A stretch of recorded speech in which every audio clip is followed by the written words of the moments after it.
Hi friends, present ఆహాలో తెలుగులో stream అవుతున్న మఫ్టీ పోలీస్ మూవీ ఎలా ఉందో తెలుసుకునే ముందు నా ఛానల్ ఎవరైనా ఫస్ట్ టైం విజిట్ చేస్తే ప్లీజ్ సబ్స్క్రైబ్ చేసుకోండి. ఎందుకంటే న్యూ ఛానల్ మీరు సబ్స్క్రైబ్ చేసుకోవడం ద్వారా వీడియోకి ఇంకొంచెం బూస్ట్ అయితే కలుగుతుంది.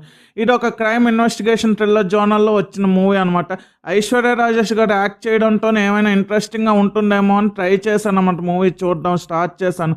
నాకైతే ఈ మూవీ అస్సలు నచ్చలేదు. రొటీన్ స్టోరీకే బోరింగ్ స్క్రీన్ ప్లేతో ఇంట్రెస్ట్ క్రియేట్ చేయని ఇన్వెస్టిగేషన్తో క్లైమాక్స్ ఫ్రైట్ అయితే ఒక క్రింజ్లా అనిపిస్తుంది.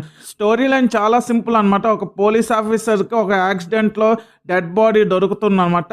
అది మర్డరా లేక యాక్సిడెంట్ అని ఇన్వెస్టిగేషన్ స్టార్ట్ చేస్తారు. ఆ తర్వాత ఏం జరిగింది, హీరోకి ఆ వ్యక్తికి సంబంధం ఏంటి అనేది రిమైనింగ్ స్టోరీ అనమాట.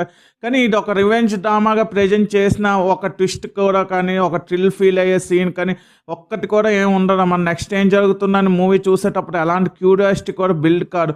మూవీ స్టార్టింగ్ ఇంట్రెస్టింగ్గా స్టార్ట్ అయిన ఇన్వెస్టిగేషన్ ఇంట్రెస్ట్ క్రియేట్ చేయని సీన్స్తోని మధ్యలో లవ్ ట్రాక్ సాంగ్స్తో ఇంకా చిరాకు తెప్పిస్తాయి అనమాట. ఆ సాంగ్స్ అయితే లవ్ స్టోరీ ఏమైనా ఫీల్ గుడ్గా ఉందా అంటే అది లేదు. అది రొటీన్ లవ్ స్టోరీ అనమాట.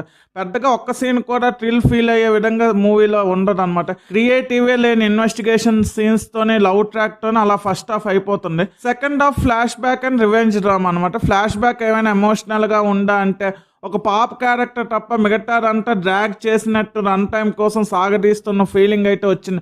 ఓవరాల్గా ఈ మూవీ నాకైతే అంత రికమెండ్ చేసే విధంగా అయితే లేదు. మీరు ట్రై చేస్తామంటే మీ ఇష్టం. మఫ్టీ పోలీస్కి నేను ఇస్తున్న రేటింగ్ 1.5/5. ఇలాంటి జెన్యూన్ రివ్యూస్ కోసం నా ఛానల్ సబ్స్క్రైబ్ చేసుకోండి. ఈ వీడియో నచ్చితే friends and family members share చేయండి. Thanks for watching. జై హింద్.